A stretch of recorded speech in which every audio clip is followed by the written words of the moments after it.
हमारे इस कोर्स से जो आशय है, संक्षिप्त रूप से जो आपने जब आवेदन किया तो वहां पर लिखा हुआ है, एवं यह संक्षिप्त परिचय है, विस्तार में जाना संभव नहीं जितना समय उसके अंदर।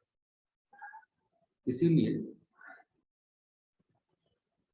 इस कोर्स को आप संक्षिप्त है यह ध्यान में रखिए, प्रश्न करते समय भी संक्षिप्त की दृष्टि से ही करिए। कोर्स को हाथ लगाते समय कुछ मुद्दे ध्यान में रखना आवश्यक है। तो जैसे मैंने जहां पर आपने नामांकन करके व्हाट्सएप ग्रुप में जुड़े,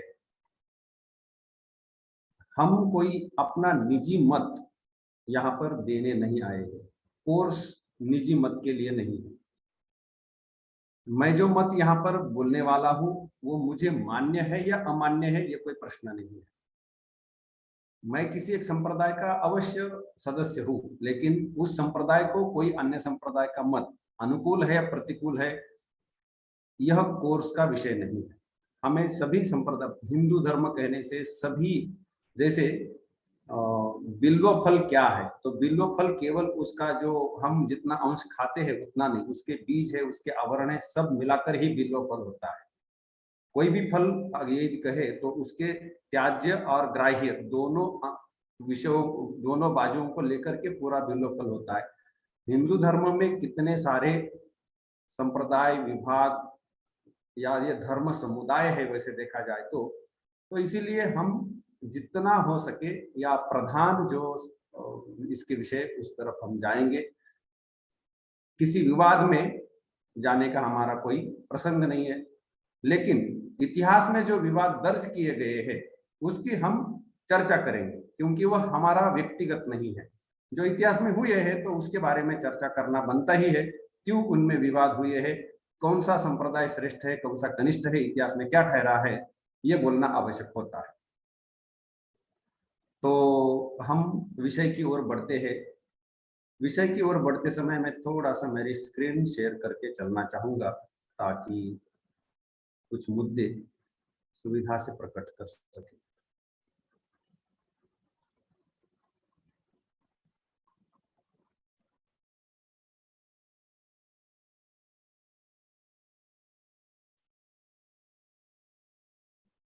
मैं सभी उपस्थित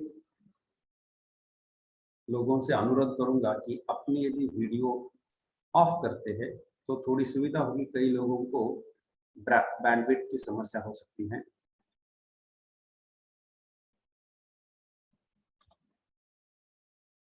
हिंदू धर्म को देखते समय एक दृष्टि हमें रखनी है। ये कोर्स ऑफर करना और चलाने के पीछे मेरी यह भावना है। और इसमें हाथ, विजय जी कोई असुविधा है?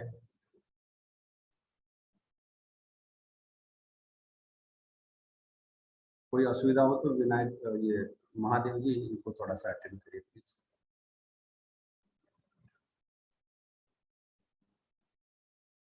मान लीजिए कोई अन्न का भंडार है, अन्न के भंडार में खाद्य पदार्थ रखे हैं और उन खाद्य पदार्थों को हमें पकाकर खाना है, लेकिन उसके दरवाजे बंद है, हम बाहर खड़े हैं।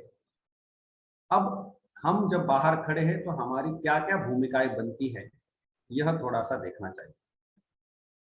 तो एक तो हमने वो दरवाजे खोलने हैं, पकाना है और खाना है, हृष्ट पुष्ट होना है, यह उसका सर्वोत्तम उपयोग है।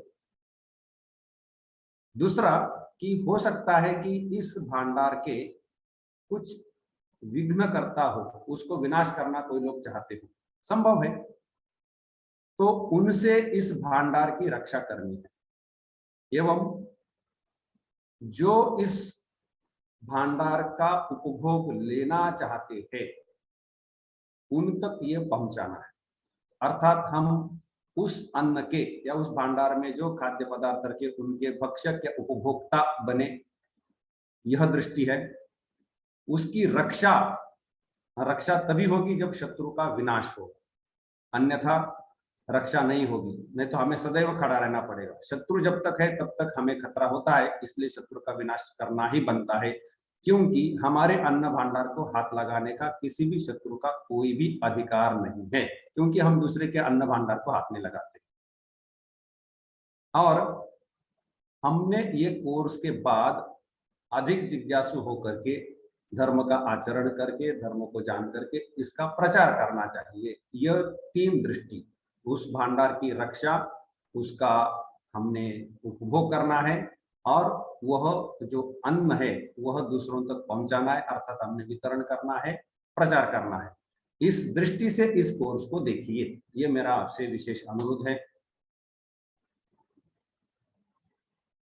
धर्म का परिचय करने के पीछे भावना क्या है, तो इस प्रकार से इसको देख के चले तो ऐसा देखिए कि हमें यहां से कुछ विचार पाने हैं, इसलिए कि हमें यदि स्वयं जीवन में धर्म का आचरण करना है, उसके लिए भी कुछ निर्देश मिले, और यदि उसका प्रचार करना है तो उसके लिए भी कुछ विचार मिले, तो ये विचार मिलने के लिए ये कोर्स काम में आना चाहिए। ये आचार के बारे में एक विशेष समस्या उपस्थित होती है कि क्या कर्म है और क्या अकर्म है, क्या करे और क्या न करे, कर्तव्य क्या है, अकर्तव्य क्या है, यह समझना बड़ा कठिन होता है धर्म के क्षेत्र में। और इसीलिए उसका विवेक, कर्म को अकर्म से अलग करके देखने की हमें दृष्टि मिल सके, आपातः दृष्टि मिलने के दिशा में भी चले तो भी हमें सुविधा है, क्योंकि संक्षिप्त कोर्स में हम विस्तार में नहीं जा सकते। तो आचार के लिए हमें विवेक प्राप्त इस कोर्स से होना चाहिए, ये हमें अपेक्षित है। एवं आचार इसलिए कि हमने स्वयं अपने जीवन में उसको उतारना है, क्योंकि धर्म के क्षेत्र में बहुत बड़ा भूल भुलैया है, बहुत सारे स्यूडो एक्सेट्रा एक्सेट्रा प्रकार के, मतलब आभासी संप्रदाय खड़े होते, बाबा जी खड़े होते हैं, प्रचारक खड़े होते हैं, कई सारे समस्या उपस्थित होती है और समाज को वो समस्या में डालते हैं। उनका स्वयं अपना जीवन अलग दिशा में चलता है, बाद में वो पकड़े जाते हैं, कभी पकड़े नहीं जाते हैं। ऐसे कई सारे समस्याओं में समाज फंसता है, और इसीलिए हम उन सभी उलझनों से बचे। यह एक दूसरा होता है कि हम धर्म के बारे में गलत अवधारणा रखने के कारण गलत आचार अपनाते हैं। जिस दिशा में जाना है उस दिशा में जाने के लिए गलत रास्ता पकड़ लेते हैं, तो हमारी अपनी गलती से भी हमें बचना चाहिए। इसीलिए ये आचार का, अर्थात कर्म अकर्म का विवेक हमें मिलना चाहिए। एवं जब आपको लगेगा कि यह धर्म सचमुच दिव्य है, विशेष है, तो इसका प्रचार करना चाहिए, तो इसके लिए उचित प्रेरणा, दिशा, ज्ञान आदि इस कोर्स से मिलना चाहिए, यह हमारी आशा है। तो ये भावना से इस कोर्स को देखिए। अब धर्म की हमें आवश्यकता है क्या, धर्म हमें प्रासंगिक है क्या, उसका कोई महत्व भी बनता है क्या, उसका कोई मूल्य है क्या, और उसका कोई स्थान है क्या, इतने विषय है। इसकी आवश्यकता, need, relevance, importance, value and place, हर शब्द का अपना अपना महत्व है। जैसे एक उदाहरण लेते हैं, किसी व्यक्ति को प्यास लगी है, तो जब प्यास लगी है तब उसको पानी आवश्यक है।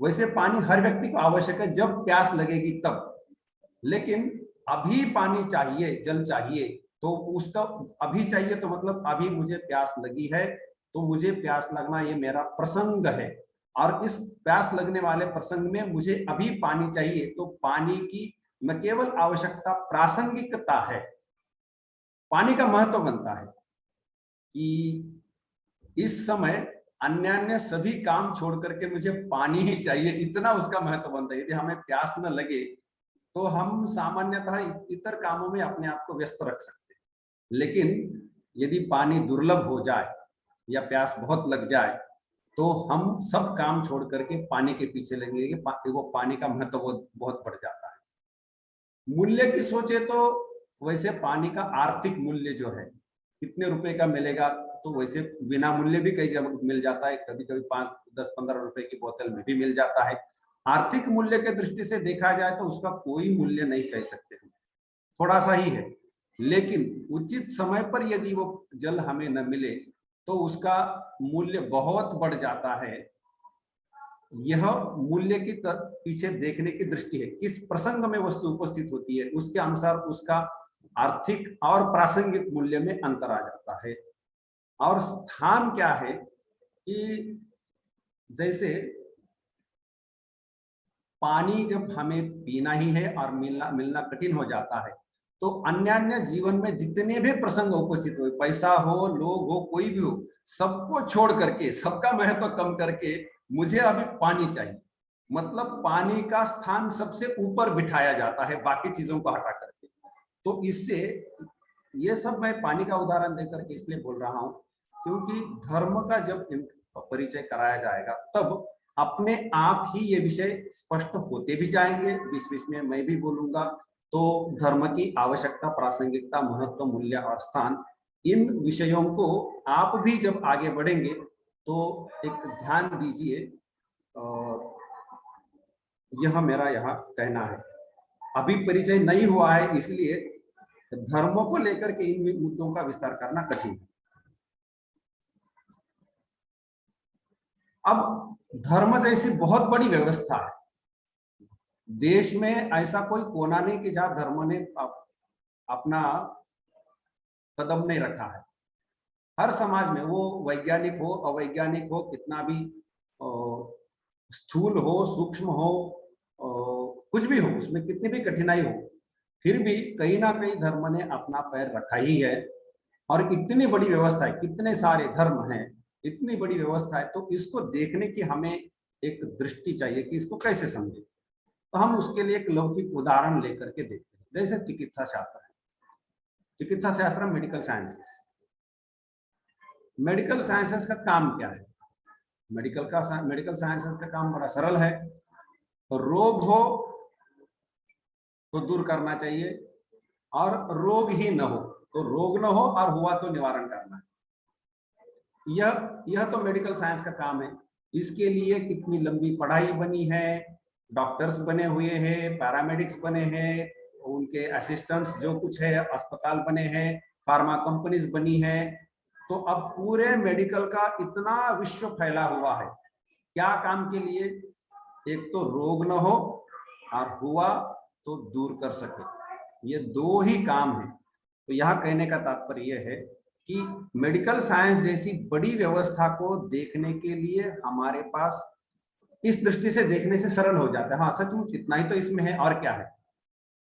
और जैसे कि विधि अर्थात न्यायालय की व्यवस्था है, इसको भी इसी दृष्टि से देखिए। तो यह क्या काम करता है कि विवादों में न्यायदान, कुछ पक्ष होते हैं पार्टीज, उनमें विवाद हो जाता है और अपने आप नहीं सुलझता है, गांव की जो पंचायत होती है उनके द्वारा भी नहीं होता है, तो फिर उच्च स्तर पर जाकर के जो आज के जो तथाकथित न्यायालय है, इनके द्वारा इन विवादों में न्याय मिलना चाहिए, और इस न्याय के लिए न्यायालय बने हुए हैं। इतना सा न्यायालय का काम है देखा जाए तो। इन दो उदाहरणों से यह कहना था कि कोई भी बड़ी व्यवस्था को अत्यंत कम शब्दों में एनालाइज करके हम यदि देखते हैं तो हमें यह पता चलता है कि हाँ, इस प्रकार से देखें तो कम शब्दों में सार निकल के आता है। और भी एक चीज सोचना आवश्यक है कि जैसे यहाँ पर यदि रोग ही ना हो किसी को, तो पूरी चिकित्सा व्यवस्था जो है, मेडिकल साइंसेस या मेडिकल जितना कुछ है, सब उसके लिए कुछ काम का नहीं है। और किसी का यदि विवाद ही नहीं होता है तो पूरी न्यायालय की व्यवस्था उसके लिए अभाव के जैसी, नहीं के जैसी है। अर्थात यह इतनी बड़ी व्यवस्थाओं का उपयोग तभी होता है जब हमें आवश्यकता बनती है, अन्यथा हम इनको आराम से इग्नोर कर सकते, दूर रख सकते हैं। धर्म के बारे में भी हमें ये निकष लगाने पड़ेंगे। अब हम देखते हैं धर्म, हिंदू धर्म विशेषता किस क्षेत्र में काम करता है, हिंदू धर्म का कार्य क्षेत्र। अब अगले कई सत्रों तक इसी विषय का विस्तार हो। अब यहाँ ये संक्षेप में यहाँ पर मैं बता के आगे चलता हूँ कि हिंदू धर्म इष्ट प्राप्ति तथा अनिष्ट परिहार के अलौकिक उपाय बताता है। हिंदू धर्म में इन विषयों की चर्चा होती है। इष्ट प्राप्ति तथा अनिष्ट परिहार के अलौकिक उपाय समाज को देना, यह धर्म का क्षेत्र है। अब इसमें कुछ कुछ कठिन शब्द है। इष्ट, अनिष्ट, अलौकिक और धर्म एक थोड़ा सा कठिन शब्द बनता ही है, स्वाभाविक है। इसमें और थोड़े से संस्कृत शब्द होने से प्राप्ति सबको समझ में आता है, कदाचित परिहार में कई बार कठिनाई देखी जाती है। परिहार अर्थात दूर करना, हटाना। तो इष्ट क्या है? जिसको हम चाहते हैं वह इष्ट है, और अनिष्ट क्या है? जिसे हम हटाना चाहते हैं, दूर करना चाहते हैं, वह अनिष्ट है। तो हम जिस चीज को चाहते हैं वह हमें मिले, इष्ट की प्राप्ति, और जो जो चीज हमें नहीं चाहिए ऐसा लगता है, इसको दूर हटाने की भावना होती है, वह अनिष्ट है। और उस अनिष्ट का परिहार दूर करना है। दूर करते समय हमारे पास लौकिक उपाय भी होते हैं और अलौकिक उपाय भी होते हैं। तो धर्म क्या करता है? इन अलौकिक उपायों को हमारे सामने रखता है। लौकिक उपाय बिना धर्म के भी पता चलते हैं। तो यह अत्यंत संक्षेप में बोला है। इस पंक्ति का विस्तार आगे करना है। जैसे यहाँ पर लिख दिया कि इष्ट क्या है? सुख इष्ट है, वो दो प्रकार का होता है, नित्य अनित्य। और अनिष्ट क्या है? तो दुख ही अनिष्ट है, और वो तीन प्रकार का बोला गया, आध्यात्मिक, आदि भौतिक, आदि दैविक। और उपाय दो प्रकार के होते हैं, लौकिक और अलौकिक। उपाय दो प्रकार के हैं, लौकिक और अलौकिक। और इसमें से अलौकिक उपाय हमें देखने, लेकिन लौकिक क्या है ये समझे बिना हमें कदाचित विषय का ज्ञान होना कठिन होगा। इसलिए हम इस विषय को आगे बढ़ाने वाले हैं। यहाँ तक हमने संक्षेप से धर्म के बारे में जो विषय सामने रखना था, प्रारंभिक प्रास्ताविक, वो रख दिया है। अब हम इन्हीं विषयों का विस्तार थोड़ा सा देखते हैं। हमने जो वाक्य देखा, इष्ट प्राप्ति तथा अनिष्ट परिहार का अलौकिक उपाय बताना धर्म का क्षेत्र है। इसमें जो जो शब्द आए हैं उसके ऊपर विचार होगा। इष्ट, हम क्या चाहते हैं। यहां से हम धर्म किस प्रकार से हमारे जीवन से जुड़ा हुआ है, या जीवन को लेकर ही धर्म विकसित हुआ है, ये पता चलेगा। तो इष्ट अर्थात हम क्या चाहते हैं। अपना वीडियो यदि बंद रखे तो सुविधा होगी। इष्ट क्या है? तो हम क्या चाहते हैं। हम क्या चाहते हैं, इसका एक समझने का तरीका है। शास्त्रकारों ने एक तरीका निकाल के रखा है इसका, हम क्या चाहते हैं। अब ये सरल सा प्रश्न है कि अरे हम तो कितनी सारी चीजें चाहते हैं और हम क्या चाहते हैं हमें पता ही है, इसमें अब चर्चा का क्या है, शास्त्रकारों ने इसमें क्या इतना विचार करना है। तो विचार ये है कि हम जितनी चीजें चाहते हैं उनको इस नियम में डाल के देखिए।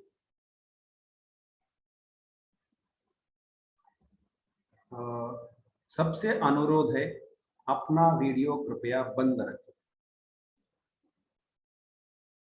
एवं मुझे ही अनम्यूट कर दिया, ये पिन हटा दिया।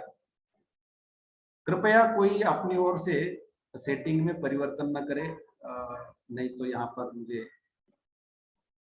वृथा समस्या हो रही है।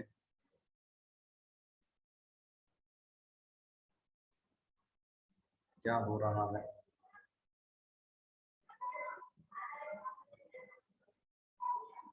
क्षमा करें। स्वामी जी सुनाई दे रहा है? नहीं ठीक है, लेकिन किसी ने मेरा वो पिन हटा दिया, तो अभी मैं साइड चला गया हूँ और दूसरा कुछ दिख रहा है मुझे, तो पता नहीं क्या बात है। ऑल राइट, उससे कोई फर्क नहीं पड़ता है। अभी वैसे भी वो बिना किसी को देखे बोलने की आदत हो चुकी है कई दिनों से, तो बोला जा सकता है। तो एकदम कंप्यूटर बंद भी रहे तो भी बिना कोई सामने हुए बोला जा सकता है, कोई दिक्कत नहीं, हम विषय को आगे बढ़ाते हैं। लेकिन मेरा सबसे अनुरोध है कि कृपया इधर उधर कोई सेटिंग को छेड़खानी न करे, वृथा समस्या बनती है।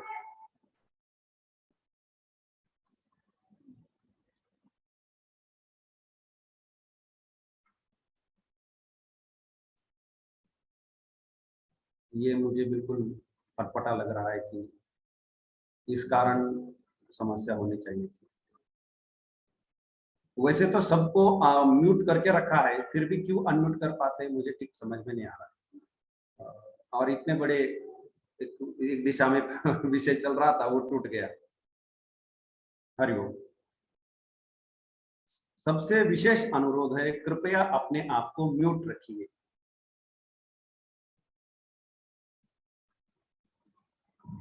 हम निरुपाय है अन्यथा।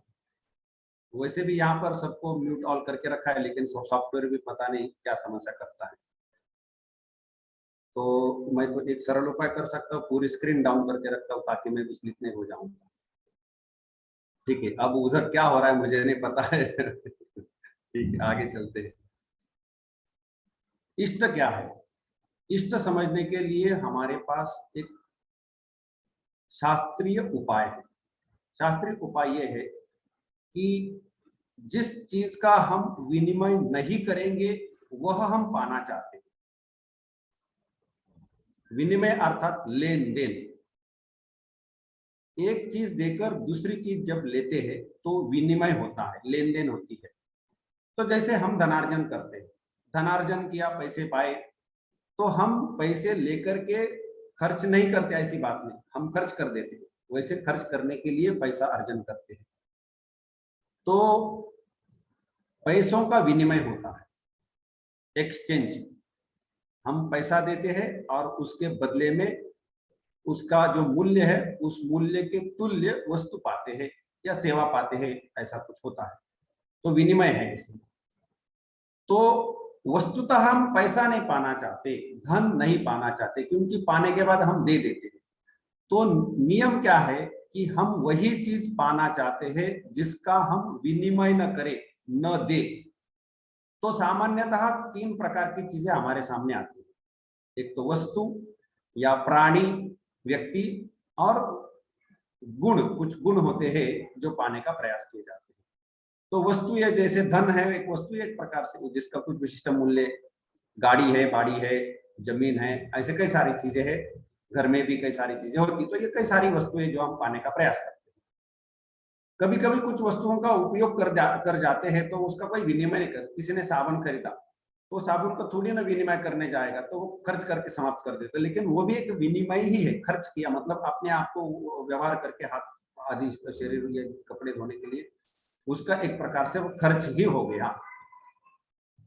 प्राणी या व्यक्ति, तो प्राणी या व्यक्ति के बारे में जैसे एक अत्यंत महत्वपूर्ण उदाहरण लिया जा सकता है कि कोई व्यक्ति, कोई प्रेमिक होता है, प्रेमिका को चाहता है, या प्रेमिका होती प्रेमिक को चाहती है। दोनों कदाचित विवाह कर लेते हैं, चाहते हैं, विवाह कर लेते हैं, और आगे चल करके कभी कभी विवाह विच्छेद भी होता है। तो यहाँ व्यक्ति पाने की भावना दिखती है। प्राणी भी पाते, कोई कुत्ते को पालता है, बिल्ली को पालता है, और भी कितने सारे, तो प्राणियों को पालते हैं। और हम इतनी पढ़ाई कर कोर्स में जुड़े हुए, थोड़ा सा ज्ञान मिलेगा, ये संभावना है। तो हम ज्ञान आदि चीज, जो ये गुण जैसी चीजें हैं, इनको पाने का प्रयास करते हैं। ज्ञान पाते समय हम सामान्यतः ऐसा ही ज्ञान पाने का प्रयास करते हैं जिससे मुझे सुख हो या सुख पाने के उपाय मिले। लेकिन ऐसा ज्ञान जो मिलने से मुझे दुख होगा, ऐसी खबर मुझे नहीं चाहिए। तो हम ऐसी वस्तु, प्राणी, व्यक्ति या ज्ञान पाने का प्रयास करते हैं जिसके द्वारा हमें सुख हो। यह पक्की भावना है। यदि सुख नहीं होगा तो हम ऐसे वस्तु, प्राणी, व्यक्ति, ज्ञान को नहीं पाना चाहते। सुख नहीं होगा तो नहीं चाहिए, दूर हटाओ इसको। तो यह जो भावना इसमें पक्की दिखाई देती है कि हमें सुख की इच्छा होती है और सुख पाने के लिए हम उसकी ये करते हैं, क्रमशः सजाते हैं उसको कि चलो हम बच्चों को स्कूल में डालेंगे, स्कूल में बच्चे पढ़ेंगे, पढ़ेंगे तो आगे चल करके अमुक अमुक पद पर जाएंगे, व्यवसाय करेंगे, पैसा मिलेगा, पैसा मिलेगा तो पैसे का विनिमय होगा, विनिमय से ये वस्तुएं मिलेगी, चीजें मिलेगी, अमुक अमुक होगा, और ऐसा लंबा प्लान डाल करके हम जीवन को सजाते हैं।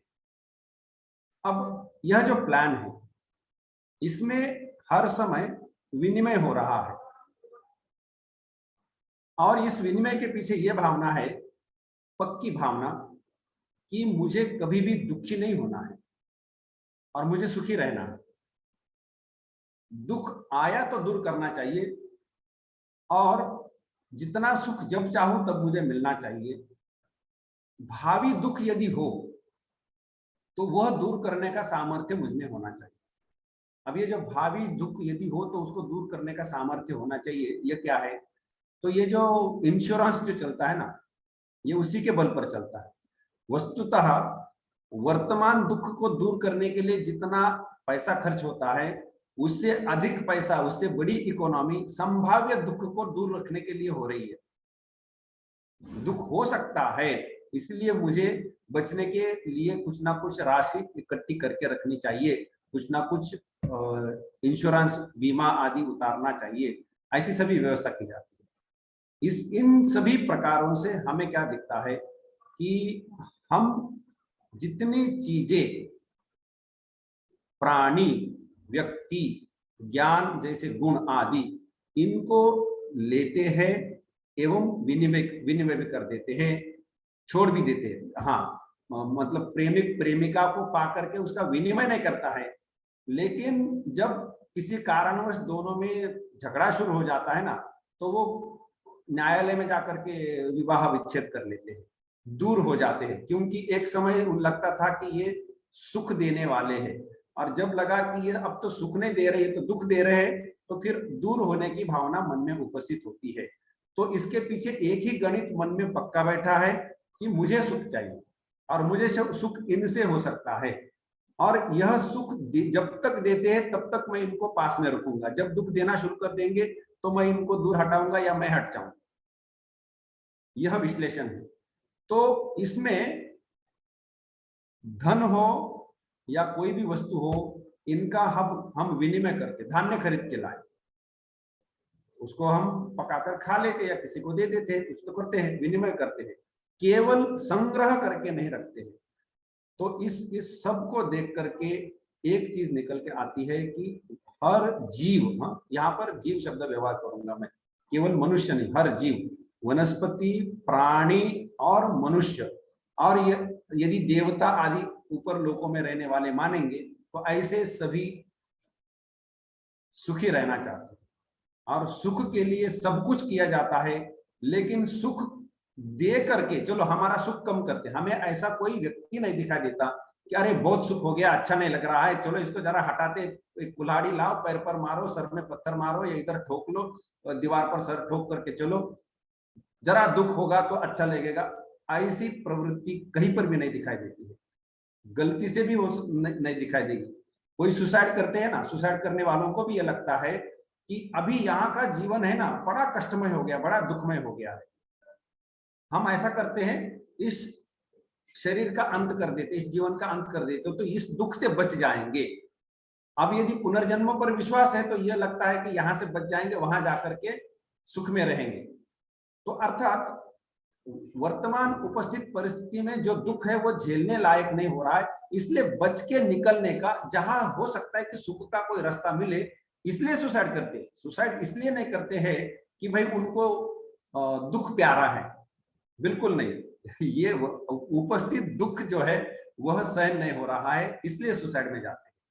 तो सुसाइड का उदाहरण मैंने विशेष रूप से इसलिए लिया कि वो एक कभी कभी अपवाद के रूप में डाला जाता है कि यहाँ कैसे ये तो दुख पाने की प्रवृत्ति दिखती है, तो कई दुख पाने की प्रवृत्ति नहीं, वो सुख पाने की ही प्रवृत्ति है, लेकिन गलत रास्ते में जाते हैं, रास्ता ठीक नहीं है, मिसकैलकुलेट कर लेते, वो बात अलग है। तो यहाँ तक हमें ये दिखाई देता है कि कोई भी वनस्पति, प्राणी या मनुष्य जीव यदि कुछ चाहता है, जिसका विनिमय करता है, जिसके लिए सब कुछ चाहता है, वह है सुख। और यदि दुख होता है तो उसको हटाना चाहता है। मुझे दुख नहीं चाहिए। जैसे हम देखते हैं कि वनस्पति बहुत ठंडक हो जाती है, शीतल वायु सब बहना शुरू हो जाता है, तो हम देखते हैं कि पतझड़, पत्ते गिर जाते हैं। या फिर जिन प्रदेशों में गर्मी अधिक होती, वहां के कई सारे पेड़ पौधे ऐसे होते हैं कि उनके वो पत्ते नहीं रहते हैं। जैसे साग के पेड़ होते हैं, उनके गर्मी के दिनों में पत्ते नहीं रहेंगे, उनको इतना नहीं तो इतना सरफेस एरिया एक्सपोज हो जाएगा, तो इवापोरेशन के द्वारा इतना पानी निकल जाएगा तो वो बच नहीं सकते, इसलिए वो पत्तों को हटा देते, एकदम से ऐसे सूखे सूखे पेड़ जैसे खड़े होते हैं। जैसे बारिश आ जाती है तो वो फिर से पल्लव धारण करते हैं। तात्पर्य यह है कि वनस्पतियों में तक दुख की जो स्थिति है उससे बचने की प्रवृत्ति दिखाई देती है। दुख वनस्पति तक नहीं चाहती। हम प्राणियों को भी देखते, देखिए जो भी पालतू प्राणी हो या जो कोई हो, उनको यदि आप दुख देना शुरू कर देंगे तो वो दूर भागते और उनको पता चलता है कि यहाँ से दुख हो सकता है। और जो व्यक्ति सुख देगा उस व्यक्ति के प्रति वो आकृष्ट होते हैं और तो वहां से थोड़ा सा कुछ सुख मिले, ऐसी भावना रहती है। वनस्पति प्राणियों में भी ये भावना दिखाई देती है, सुख की कामना है, दुख हटाने की कामना है। एक और थोड़ा सा और उदाहरण लेते, कई सारे धर्म हैं और इस अधिकतर धर्मों में यह मान्यता है कि ऐसे किसी तत्व ने यह जगत की सृष्टि की है, तो एक ही तत्व है, उसने ये जगत बनाया है। अब ये जगत यदि उसने बनाया है और हम यदि उनको मानते हैं, तो उस सृष्टि करने वाले ने यह जगत जैसा बनाया है उसमें कहीं पर भी जाकर के रहो, क्योंकि उसने बनाया है। तो ऐसा नहीं, फिर वो सोचते हैं कि हाँ उसने बनाया है, लेकिन इसमें भी स्वर्ग नरक है, जन्नत जहन्नुम है। मैंने तो स्वर्ग में जाना है, नरक में नहीं जाना, मैंने तो जन्नत में जाना है, जहन्नुम में नहीं जाना है। तो ऐसा क्यों किया आपने? क्योंकि दोनों तो उसने बनाए हैं। ऐसा इसलिए किया कि स्वर्ग में सुख है, जन्नत में सुख है, ऐसा बोला गया है। और इसीलिए हमें सुख चाहिए, हमें जन्नत जहन्नुम स्वर्ग नरक इस हिसाब से मतलब नहीं है, हमें सुख से मतलब है। नहीं तो एक ही ने तो बनाया है, तो जाओ ना उसमें, लेकिन जाते नहीं। इससे यही दिखाई देता है कि हम में सुख पाने की प्रवृत्ति सर्वोपरि है, इसमें कोई अपवाद तक नहीं मिलता है, एक्सेप्शन तक नहीं मिलता है। और इसीलिए सुख ही हमें चाहिए, हर जीव को चाहिए। अब ये क्यों चाहिए, इसका विश्लेषण थोड़ा सा बड़ा टेक्निकल में चला जाता है, इसलिए उसमें नहीं जाएंगे। लेकिन दिखता तो ये है, इसमें कोई मतभेद नहीं हो रहा। और दुख हो तो दूर हटाने की भावना दिखाई देती। दुख सामान्यतः 3 प्रकार का माना गया शास्त्र में, आध्यात्मिक, आधि भौतिक और आधि दैविक। आध्यात्मिक अर्थात इस शरीर के अंदर से ही होने वाले जो दुख है उनको आध्यात्मिक दुख बोला गया है। आधि भौतिक, आसपास के जो जीव जंतु है इनसे होने वाला जो दुख है, सांप है, बिच्छू है, कोई वन्य प्राणी है, इससे होने वाला जो भी दुख है वो आधि भौतिक है। और आधि दैविक जो दुख होता है, जैसे जिसको हम नेचुरल कैलामिटीज कहेंगे, बिजली है, भूचाल है, स्टॉर्म्स आते हैं, तो ऐसे कई सारे जो मनुष्य के नियंत्रण के बाहर वाली चीजें होती है वह आधि दैविक बोली गई है।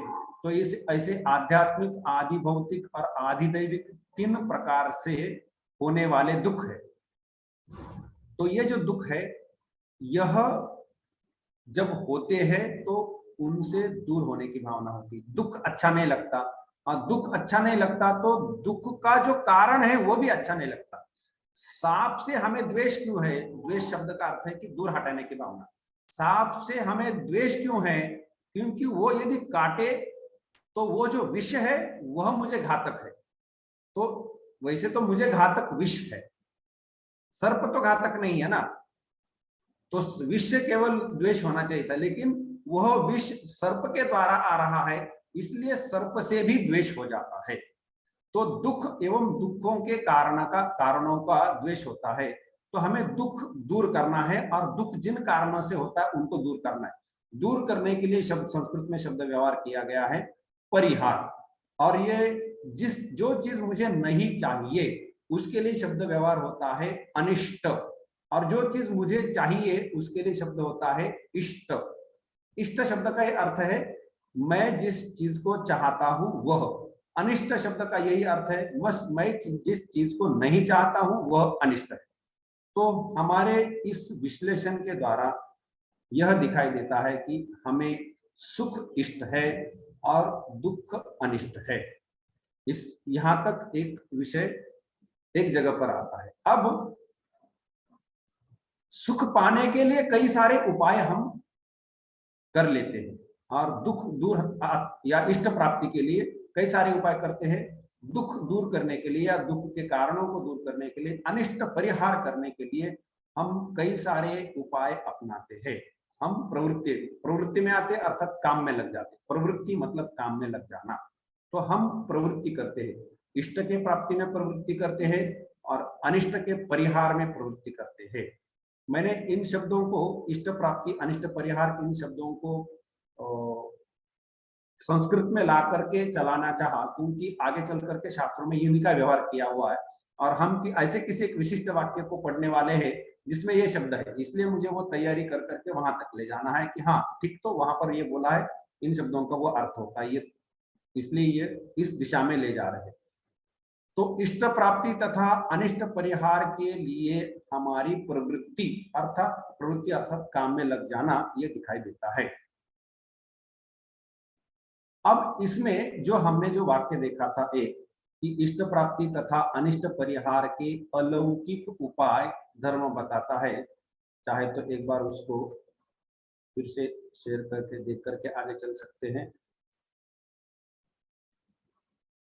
स्लाइड को ऑन करने समय लगता है। इष्ट प्राप्ति तथा अनिष्ट परिहार के अलौकिक उपाय, इष्ट प्राप्ति तथा अनिष्ट परिहार के अलौकिक उपाय धर्म में होते हैं। यह हमारी सेंट्रल वाक्य है हमारा। इसके अंदर हमने इष्ट अनिष्ट इन चीजों को देख लिया है। अब हमें लौकिक उपाय तथा अलौकिक उपायों को देखना है। हम क्रमशः ये पूरे पंक्ति को सीधा करके जाने वाले हैं, इसके लिए हमने ये रचना की हुई।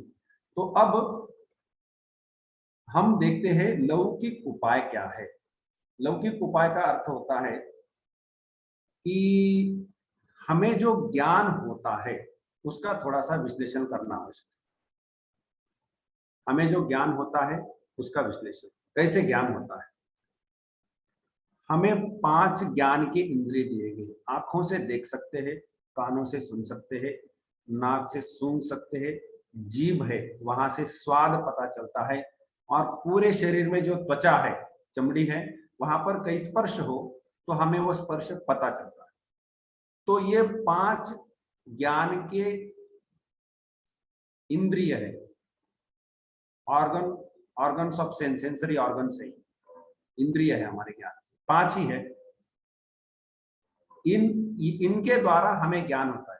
अब क्या है कि ये जो हाथ है मान लीजिए, 5 इंद्रिय है, लेकिन पांचों का ज्ञान एक जन को ही होता है। कहीं ऐसा नहीं कि देखने वाला अलग अंदर बैठा है, सुनने वाला अलग बैठा है, सूंघने वाला अलग बैठा है और इनका आपस में कोई संबंध नहीं है, ऐसा नहीं होता है। ये पांचों एक जगह आ जाते हैं, तो अर्थात इनको जानने वाला एक है, ये पक्का हो गया। तो अब क्या हुआ कि बाहरी विषय वह 5 इंद्रियों के रेंज में यदि आ जाते हैं तो वो इंद्रिय उसका सिग्नल कैच कर लेते हैं, और वो सिग्नल जो है वह पीछे जो जानने वाला है उसको पहुंचा देते हैं, तो वह एक कोई जानता है। तो इसमें थोड़ा सा, क्योंकि अभी जो विषय शुरू किया है वह है मेथड्स ऑफ नॉलेज, ज्ञान कैसा होता है, उसको हम एक सरल रूप से देखने का प्रयास कर रहे हैं। तो बाहरी विषय है, इंद्रियों के साथ उनको संपर्क में आना चाहिए। अलग अलग प्रकार के संपर्क होते हैं। संपर्क में आना चाहिए, इंद्रियों के द्वारा पीछे कोई एक जानने वाला बैठा है, लेकिन वो जानने वाले को पहुंचाने के लिए इन इंद्रियों को एक जगह पर कलेक्ट करना चाहिए। जैसे मोबाइल में अलग अलग सेंसर लगे होते हैं, ये सेंसर वो सेंसर, या कंप्यूटर में भी होते हैं। जैसे मैं अभी लैपटॉप के सामने बैठा हूं तो एक ओर से ऑडियो इनपुट जा रहा है, एक ओर से मोबाइल से मैंने ये लगाया हुआ है, इंटरनेट दी हुई है, माउस लगाया हुआ है, वहां से पावर है, ये है वो है। तो पावर तो खैर अलग जगह पर मिलती है, लेकिन ये बाकी ये जो 4-5 पेरिफेरल्स लगे हुए हैं, कीबोर्ड है, माउस है, तो ये सभी पेरिफेरल्स का जो इनपुट है एक जगह कहीं ना कहीं करने वाली व्यवस्था बैठी है, और एक जगह करके कोई एक प्रोसेसर उसको हैंडल करता है। तो हमारे ये बाहरी जो विषय है, ये 5 ज्ञानेंद्रियों के संबंध में आते हैं। यहाँ पर कोई जानने वाला बैठा है, लेकिन इन 5 सिग्नल को यूनिफाइड करके एक प्रकार में कन्वर्ट करके इसको समझने वाले सिग्नल में ला करके देके जाता है। ये वाली सिस्टम है। बाहर के विषय, 5 ज्ञान के इंद्रिय, इनसे अलग आने वाले अलग अलग सिग्नल को एक व्यवस्थित रूप से इसको समझने वाले फॉर्मेट में कन्वर्ट करके लाना है, उसके लिए एक व्यवस्था बैठी है। इसको कहते हैं इंटरनल ऑर्गन, अंतःकरण। तो विषय, इंद्रिय, अंतःकरण और जानने वाला, ऐसे 4 बैठे। अब जब बाहरी विषयों का 5 ज्ञानेंद्रियों के साथ संबंध होता है और यहां से निकलने वाला सिग्नल इस यूनिफायर को दिया जाता है और उसको देने के बाद इसको प्रेजेंट होता है, तो ज्ञान होता है, तब ज्ञान होता है। और ऐसे प्रोसेस से जो ज्ञान होता है उसको प्रत्यक्ष ज्ञान कहते हैं, डायरेक्ट नॉलेज, प्रत्यक्ष ज्ञान। इसमें एक नियम है कि बाहर के जो विषय है इनको इंद्रियों के साथ सीधे कहीं ना कहीं आना चाहिए, उनके रेंज में आना चाहिए। देखने की चीजें उसके रेंज में आनी चाहिए, सुनने की चीजें उसके रेंज में चाहिए, आवाज वहां तक कान तक पहुंचना चाहिए, सुनने के लिए वो चीजें उसके रेंज में आनी चाहिए। तो इस प्रकार से जब बाहर के विषय सीधे रेंज में आ जाते हैं और वहां से जो ज्ञान होता है, तब वो ज्ञान बोला जाएगा प्रत्यक्ष। और वह ज्ञान यदि करेक्ट है, फ्लॉलेस है, उसमें कोई त्रुटि नहीं है, भ्रम नहीं है, तो ऐसे ज्ञान को प्रमा कहते हैं। प्रमा, प्रमा शब्द का अर्थ है करेक्ट नॉलेज, फ्लॉलेस नॉलेज, यथार्थ ज्ञान। अब इसको, ये जो जानने वाला है, इसको करेक्ट नॉलेज हुआ, प्रमा हुई। तो प्रमा हो, करेक्ट नॉलेज किसका हुआ? अबाउट दी सब्जेक्ट्स, जो विषय है उनके बारे में हो। कैसे हुआ? ये 2 मीडिएट करने वाले बैठे हुए हैं, इनके द्वारा हुआ। तो इसमें ये जो इंद्रिय है, सेंस ऑर्गन से, इनको प्रमा के साधन कहा गया है। क्योंकि आंख नहीं होती तो दिखाई नहीं देता, नाक नहीं होता तो सुनते नहीं, तो अर्थात यह जो इंद्रिय है वो उसके साधन है, इंस्ट्रूमेंट्स है, इनके द्वारा ज्ञान हो रहा है।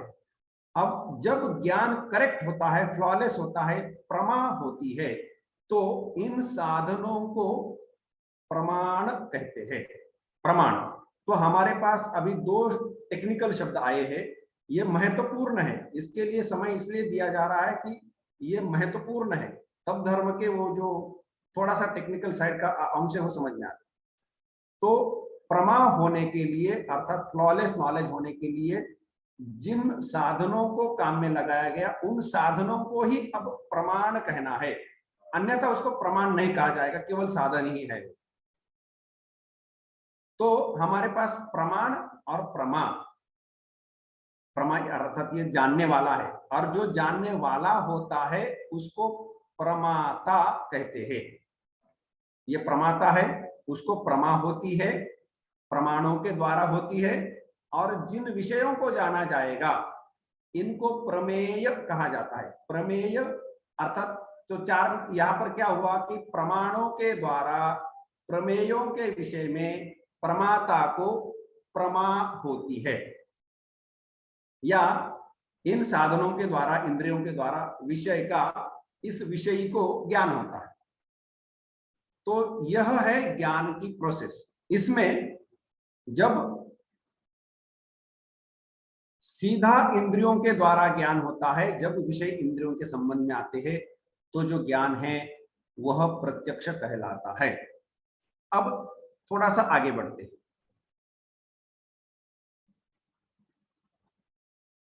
हम रास्ते से जाते जाते देखे कि किसी पहाड़ पर धूम निकल रहा है, धुआं निकल रहा है, अविच्छिन्न धूम रेखा, ऐसा शब्द प्रयोग किया जाता है।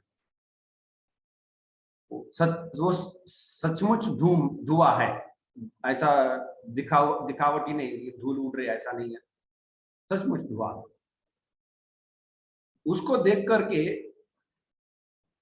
हम तुरंत समझ जाते हैं कि कहीं ना कहीं आग लगी हो। तो मैं जब धुआं देख रहा हूं तब मुझे आग नहीं दिख रही है। उसके बावजूद केवल धुआं देखने से ही मैंने ये पता कर लिया कि अवश्य आग लगी होगी। तो इस आग के विषय में क्या विशेषता आ रही है कि हमने जो बोला कि हमारे जो 5 ज्ञानेंद्रिय है, पांचों का उन विषयों के साथ कोई ना कोई सीधा संबंध आना चाहिए था, लेकिन यहां पर इस आग के साथ मेरे ये जो चक्षु इंद्रिय है, नेत्रेंद्रिय है, इसका सीधा संबंध नहीं है। मैं देख नहीं रहा हूं आपको, लेकिन मुझे पता चला कि आग लगी है। तो आग का ज्ञान हुआ, इंद्रियों का सीधा संबंध नहीं हुआ, फिर भी ज्ञान तो हो ही गए। तो ऐसा जो ज्ञान होता है उसको अनुमिति कहते हैं, और जिन साधनों से होता है उनको अनुमान कहते हैं। इन्फरेंस ऐसा इसके लिए अंग्रेजी में शब्द है, अनुमान से होता है। तो हमें जो ज्ञान हो रहा है वो एक तो प्रत्यक्ष से हो रहा है या फिर अनुमान से हो रहा है। अनुमान से होने वाला ज्ञान यदि फ्लॉलेस है, करेक्ट है, तो उसको हम प्रमा कहेंगे, वो अनुमिति को प्रमा अनुमिति कहेंगे। और तब जो जिन साधन से वो हुआ है उसको अनुमान प्रमाण कहेंगे। प्रत्यक्ष प्रमाण और अनुमान प्रमाण, ऐसे 2 प्रमाण हमने देखे हैं। तो अब तक क्या चर्चा हुई हमारी कि हमें जो ज्ञान होता है वह एक तो प्रत्यक्ष साधनों से होता है या फिर अनुमान से होता है। इसके बाहर सामान्यतः हमें ज्ञान होना बड़ा कठिन होता है। फिर भी हम अगले मुद्दे पर आते। तीसरा एक बड़ा तरीका है, जैसे कि आप मुझे सुन रहे हैं और आपको ज्ञान हो रहा है कुछ ना कुछ, तो इसमें केवल मुझे देखने से तो ज्ञान नहीं हो रहा है, केवल मेरी बात कान तक पहुंचती इसलिए ज्ञान नहीं हो रहा है। एक उदाहरण लेते हैं कि मैं कहीं जा रहा हूं, रास्ते से मेरे पास पता लिखा हुआ है कि मुझे यहाँ जाना है, लेकिन मुझे वो पता कहाँ है ये पता नहीं है, लिखा हुआ केवल। रास्ते पर किसी व्यक्ति को हम पूछ लेते हैं कि भाई ये पता है, जरा बता दो कहाँ पर है, तो वो व्यक्ति बता देता है कि हाँ इधर से दाएं जाओ बायां जाओ, कुछ ना कुछ निर्देश दे देता, और हम उसकी बात को मान लेते, मान करके आगे बढ़ते, पते पर पहुंच भी जाते, और पहुंचने के बाद हाँ उसने ठीक बोला था, हम ऐसा स्वीकार कर लेते कि उसने ठीक ठीक बोला था क्योंकि हम पहुंच गए हैं। अब उस व्यक्ति ने जब हमें इधर जाओ उधर जाओ बोला, तो उसके वाक्य से हमें ज्ञान हुआ कि कहीं जाना है, इस दिशा में जाना है। वह जो ज्ञान है वह देखकर नहीं हुआ है, 5 ज्ञानेंद्रियों के द्वारा नहीं हुआ है, और ना ही अनुमान से हुआ है। या फिर और एक उदाहरण लेते हैं, मैंने सपना देखा और आकर के आपको बोल दिया कि मैंने सपने में अमुक अमुक देखा। उस सपने को आप में से कोई भी देख नहीं सकता है, कोई वेरीफाई नहीं कर सकता। मैंने तो देखा था, मैंने आकर के बोल दिया और आपने भी मान लिया, हाँ ठीक है भैया ऐसा सपना हो सकता है, उसमें क्या, ऐसे ऐसे हमें भी सपने होते। तो यह जो सपना है मेरा, मेरे सपने के बारे में आपको ज्ञान तो हुआ। अब मेरा सपना आपने देखा नहीं है, अनुभव नहीं किया है, और नहीं आप अनुमान कर सकते हैं। मेरे सपने के बारे में आपको न प्रत्यक्ष से ज्ञान होता है, न अनुमान प्रमाण से ज्ञान होता है, केवल मेरे वाक्यों के द्वारा ज्ञान हुआ। तो यह जो तीसरा ज्ञान है इसको कहते हैं शब्द प्रमाण। तो हमारे पास अभी हमने 3 प्रमाणों की चर्चा की है, प्रत्यक्ष प्रमाण, अनुमान प्रमाण और शब्द प्रमाण। लोगों के बातों से हमें जब ज्ञान होता है, वो यदि सही है, यथार्थ है, फ्लॉलेस है, तो उन शब्दों को, उन वाक्यों को हम प्रमाण मानते हैं, इसलिए तब उसको शब्द प्रमाण कहा जाएगा। और यदि वाक्यों के द्वारा हमें झूठा ज्ञान होता है, अयथार्थ होता है, तो हम उन वाक्यों को, उन शब्दों को प्रमाण नहीं मानेंगे। इस प्रकार से ज्ञान का होना, ज्ञान का फ्लॉलेस होना, यथार्थ होना, और जब ज्ञान यथार्थ होता है तो उसको प्रमा कहा गया है, और उसके पीछे लगी हुई जो भी व्यवस्था है उनको प्रमाण कहा गया है। अब हम आते हैं, हमने अब तक प्रमाणों की चर्चा की। प्रमाण की चर्चा इतनी महत्वपूर्ण है कि इन प्रमाणों के बिना अंधकार छाया होता है, इसीलिए इसको सबसे महत्वपूर्ण स्थान दिया जाता है। कुछ भी चलता है यदि इनका स्थान नहीं हो तो कोई कुछ भी बकते और कुछ भी मानना पड़ता है। प्रमाण ऐसी चीज है कि जो आपको करेक्ट नॉलेज देने में बहुत मदद करती है। और हमने अभी 3 प्रमाण देखे। वैसे भारतीय व्यवस्था में 8 प्रमाणे हैं, प्रत्यक्ष, अनुमान, उपमान, शब्द, अर्थापत्ति, अनुपलब्धि, संभव और ऐतिह्य, ऐसे 8 होते हैं। लेकिन इसमें से कुछ लोग मानते हैं, कुछ लोग नहीं मानते हैं, कुछ लोग उन प्रमाणों को इनमें बुक कर देते हैं, आदि चलता रहता है। तो मुख्यतः हमें तीनों की आवश्यकता थी, हमने तीनों की चर्चा की है, क्योंकि हमारे उस वाक्य को समझने के लिए हमें चाहिए। अब जब हमें प्रत्यक्ष या अनुमान के द्वारा ज्ञान होता है तो उसे लौकिक ज्ञान कहा जाएगा। पूरा विज्ञान इसी क्षेत्र में चलता है, लौकिक ज्ञान।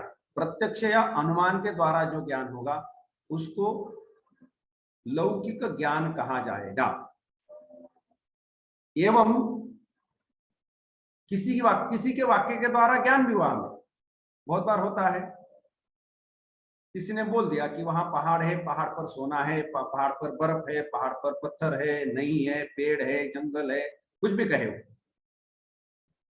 यदि हम जाकर के वेरीफाई कर सकते हैं प्रत्यक्ष या अनुमान के द्वारा, तो उनके वाक्यों के द्वारा जो विषय हमें पता चला है वो भी लौकिक विषय है, ज्ञान भी लौकिक है, अलौकिक नहीं है। जिन चीजों का ज्ञान शब्द प्रमाण के द्वारा हुआ है, पर हम चाहे तो उसको क्रॉस वेरीफाई कर सकते हैं, उनको पड़ताल सकते हैं, तो वह सब ज्ञान का क्षेत्र लौकिक में ही आ जाता है।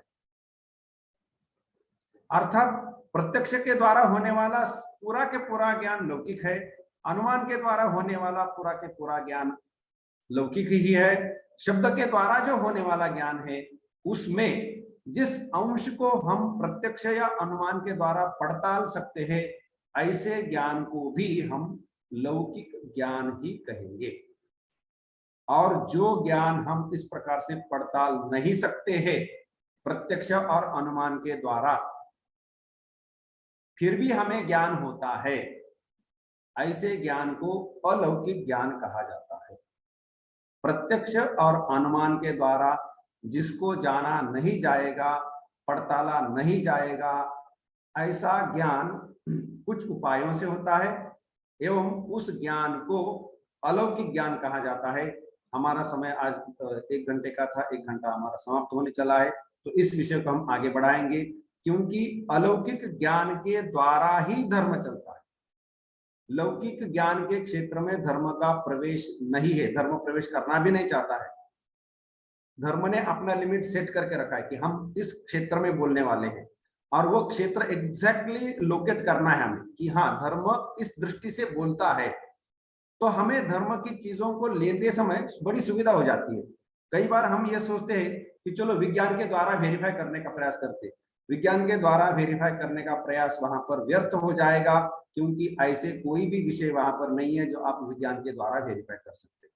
कुछ कुछ हो जाते हैं, अलौकिक बोले गए हैं, लेकिन लौकिकता के द्वारा उनको समझ सकते हैं, लेकिन ऐसे कई विषय हैं अलौकिक ही रह जाते हैं। आपका सपना विज्ञान कुछ भी करे वेरीफाई नहीं कर सकता। आपके अंदर जो विचार चल रहे हैं विज्ञान कुछ भी करे नहीं हो सकता।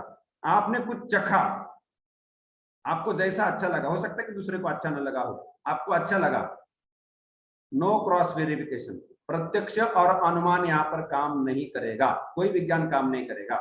यदि आपने बोला कि मैंने आम चखा बड़ा मीठा था, क्या करेंगे? कौन क्या कर सकता है? कुछ नहीं कर सकते।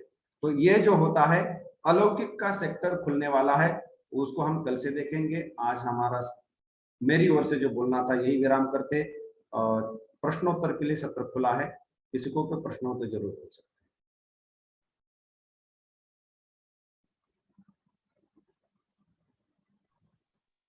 जी सुनील जी। हेलो स्वामी जी, आवाज आ रही है आपको? जी जी स्वामी जी नमस्कार, और आपको बहुत बहुत धन्यवाद। आपने ये जो श्रृंखला चालू की है, कि ये सब मैंने पहले सोचा था कि अपना जो सनातन धर्म है इसमें इतना कुछ है, और इसमें बहुत कुछ है, और इससे आप कुछ कर रहे हैं, मतलब बहुत अच्छा आप काम कर रहे हैं, उसके लिए बहुत बहुत धन्यवाद। तो सर स्वामी जी, मेरा प्रश्न नहीं, इसको मैं जिज्ञासा बोलूंगा कि जैसे यहाँ पे हम बात कर रहे हैं जैसे हिंदू धर्म की, है ना? तो यहाँ पे मेरा ये है कि जैसे धर्म जो है उसको इसके बहुत सारे मतलब हो सकते हैं, जैसे जहाँ तक मुझे अभी तक जो भी थोड़ा बहुत नॉलेज हुआ है। आपका प्रश्न थोड़ा संक्षेप हाँ से रखेंगे तो मेरा सुविधा है। हाँ जी मेरा ये है कि जैसे धर्म का मतलब ये एक मत है कि धर्म एक कर्तव्य है, मतलब अभी हम किस कॉन्टेक्स्ट में धर्म की जी, बात कर रहे हैं? हम उसी दिशा में चल रहे हैं। अभी तो विषय को शुरुआत हुई है, केवल धर्म की तो चर्चा करनी है, तो वो उसी का विस्तार होगा कि धर्म एग्जैक्टली क्या ऑफर करता है और क्यों ऑफर करता है। तो उसके लिए हमने सबसे पहले आज जो विश्लेषण देखा कि मनुष्य की जो प्रवृत्ति है वो किस लिए होती है, कि हमें सुखी रहना है और दुख दूर करना है, और सुखी रहने के लिए हमारे सभी काम लगे हुए हैं और दुख दूर करने के लिए लगे हुए हैं, और यही चीज देने के लिए धर्म भी खड़ा है। जैसे विज्ञान हो या आज के जितने भी हमारे जो दिन भर हम काम करते, जीवन भर काम करते हैं, सुखी रहने के लिए चल रहे हैं, धर्म भी इसी के लिए खड़ा है, लेकिन उसकी कोई विशेषता है, वो एक विशेषता के साथ आपके सामने आ रहा है, यही यहां बताने का प्रयास है। आगे वो विषय उसी का विस्तार होना है। ठीक है स्वामी जी। जी महाराज प्रणाम। मैं नमस्कार। मलाय बोल रहा हूँ। हाँ जी बोलिए। महाराज, मेरे एक डाउट है। आपने बताया था कि प्रमा यानी यथार्थ ज्ञान के जो करण इंस्ट्रूमेंट है, ये जो 5 सेंसरी ऑर्गन्स, हम्म, इसको प्रमाण बोलते हैं। हम्म, और आपने जो प्रोसेस दिखाए थे कि ऑर्गन से हमें मिलते हैं और उसी को ज्ञान में फॉर्मेट करने के लिए अंतःकरण है, राइट? हम्म। तो ये अंतःकरण को भी हम प्रमाण बोल सकते हैं क्या? क्योंकि ये भी तो जी, इंस्ट्रूमेंट की जैसे काम उसमें करता है। उसमें जैसे अंतःकरण के कुछ कुछ ऐसे विषय है जो बाहर के इंद्रियों के द्वारा नहीं आते हैं, अंतःकरण के अंदर ही खड़े होते हैं और उनको केवल अंतःकरण ही पता कर लेता है। जैसे सुख होता है, सभी इंद्रियां बंद हो तो भी अंदर ही अंदर सुख हो सकता है, होता है। जब यह सुख होता है तो, और सुख कभी भी बाहर नहीं है, सुख ऐसी बाहर के रास्ते पर चलने फिरने वाली कोई वस्तु नहीं है कि आंखों के द्वारा सुख देखा या नाक के द्वारा सुख सूंघा, ऐसा नहीं होता।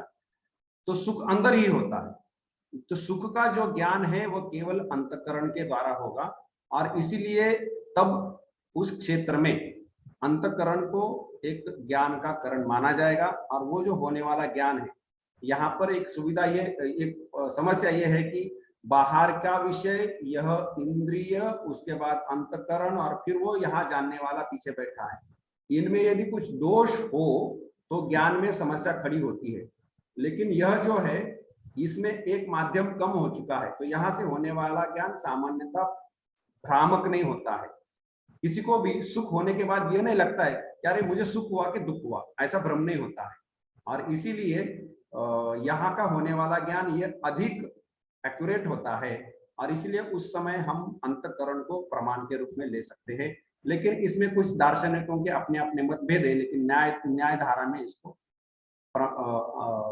करण माना है या प्रमाण माना है। वेदांत नहीं मानना चाहता, वो उनकी अपनी विशेषता है। ओके, धन्यवाद महाराज। प्रभात कुमार साहू। स्वामी जी प्रणाम। बोलिए। मेरा प्रश्न है शब्द प्रमाण के विषय में।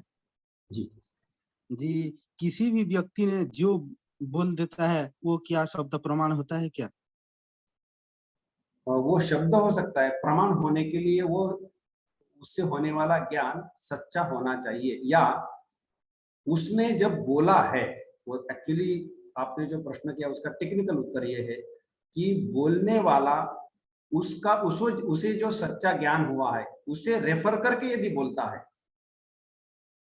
तो ठीक है, तब उसने बोला हुआ ठीक कहा जाएगा। हाँ, उसने ठीक से वाक्य रचना करनी चाहिए, ये सब है। मतलब मुझे तो पता है कि भाई मुझे ये सचमुच पता है, लेकिन बोलते समय मैं वाक्य प्रयोग ठीक से नहीं कर पा रहा हूँ, इसलिए सामने व्यक्ति का भ्रम उत्पन्न होता है, तो ऐसे समय में प्रश्न अलग है। लेकिन बोलने वाला अपने सच्चे ज्ञान को रेफर करके, संदर्भ करके जब बोलता है तो उसका जो वाक्य बोला जाता, उसका जो वाक्य है उसको प्रमाण माना जाए। जी जी, धन्यवाद जी। अब उसमें हो सकता है कि वो कभी कभी झूठ, मतलब अंदर ज्ञान, सच्चा ज्ञान एक है, लेकिन उसको हाइड करके दूसरा करके बोलना चाहता है। एक वाक्य में ठीक बोला, दूसरे वाक्य में गलत बोल दिया उसने, या अब इच्छा करके उसने बदल दिया। तो वही व्यक्ति जिस समय सचमुच अपने ज्ञान को रेफर करके बोलता है वह वाक्य प्रमाण होगा, और जब दूसरा वाक्य उसने ज्ञान को रेफर न करके उसको बदल करके कुछ बोला तो उसी का दूसरा वाक्य अप्रमाण हो जाएगा। लेकिन फिर कौन सा प्रमाण कौन सा अप्रमाण, ये समस्या उपस्थित होती है। इसको वैलिडेट कैसा किया जाता है, ये अलग अलग उसमें विषय उपस्थित होते हैं। जी,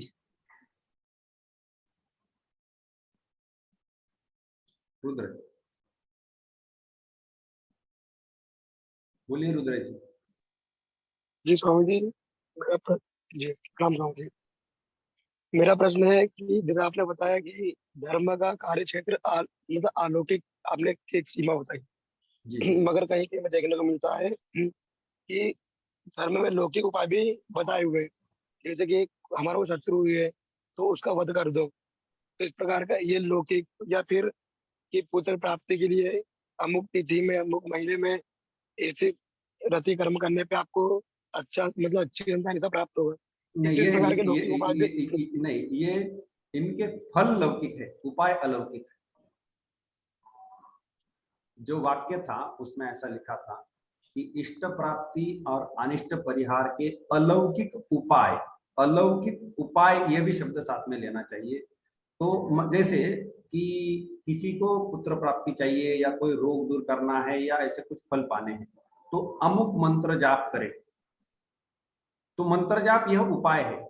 लेकिन मंत्र जाप का जो उपदेश है वह अलौकिक है, फल लौकिक हो सकता है,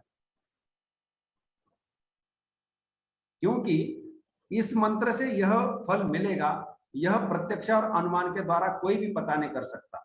यदि किसी मूल ग्रंथकार ने नहीं बोला होता तो वो कभी भी किसी के सामने नहीं आता, कितना भी प्रत्यक्ष करे, कितना भी अनुमान करे। इसीलिए उपाय अलौकिक है, परिणाम लौकिक हो सकते हैं। जैसे पर्जन्यष्टि याग है, वृष्टि होती, याग करे वृष्टि होती है, लेकिन ऐसा याग करने से वृष्टि होगी, यह कहीं ना कहीं अलौकिक उपाय बोल के रखा है, इसलिए पता चला है, नहीं तो उपाय पता ही नहीं चलता। परिणाम लौकिक है, उपाय अलौकिक है।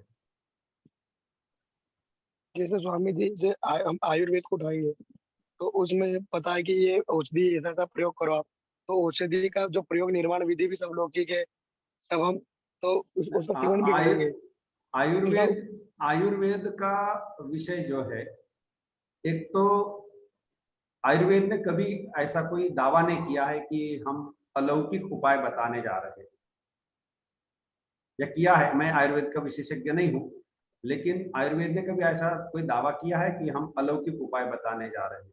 तो आयुर्वेद को धर्म के दायरे में लाना कहाँ तक ठीक होगा? वेद में तो धर्म वेद हाँ, वो उपवेद जरूर है। हाँ, जैसे आप देखिए कि धनुर्वेद भी एक उपवेद है। धनुर्वेद में अमुक अमुक, जैसे ये है, तीर विद्या है, बाण विद्या है या धनुर्विद्या है, तो उसके अंदर बोला गया है कि इस मंत्र जाप के द्वारा सिद्ध किया हुआ बाण प्रयोग करें। अब ये मंत्र जाप के द्वारा सिद्ध किया हुआ जो बाण है या जो उसका प्रयोग, वो सब अलौकिक हो जाता है। बाकी यदि हो कि भाई इस पेड़ का काटो और ये ऐसा ऐसा बनाओ, ये साधारण रूप से कोई भी ट्रायल एंड एरर से बना करके चल सकता था।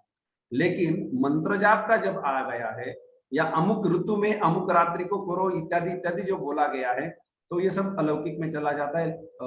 लौकिकता से ये पता नहीं चलता है। आपने जो जो भी उल्लेख किया कि ऋतु काल आदि आदि देख करके करें, ये कहाँ से पता चलता है? ये वैसे पता नहीं चलेगा ना। नहीं तो हाँ, हो सकता है कि हजारों ट्रायल करने के बाद एक आध ऐसा आपके हाथ में आ जाए, तो संभव है कि भाई हाँ हो गया, हमें ट्रायल एंड एरर के द्वारा। लेकिन एक झटके में किसी ने बोल दिया कि ये अंगूठी पहनी है आपका होगा, इसमें तो कोई वैज्ञानिकता नहीं वैसे देखा जाए। मतलब कोई टेस्टिंग मेथड्स नहीं है कि इसके कारण ये होता है करके, होने के बाद हम जोड़ देंगे हाँ ऐसा ऐसा हमें फल मिला। परिणाम लौकिक हो सकते हैं, उपाय अलौकिक है।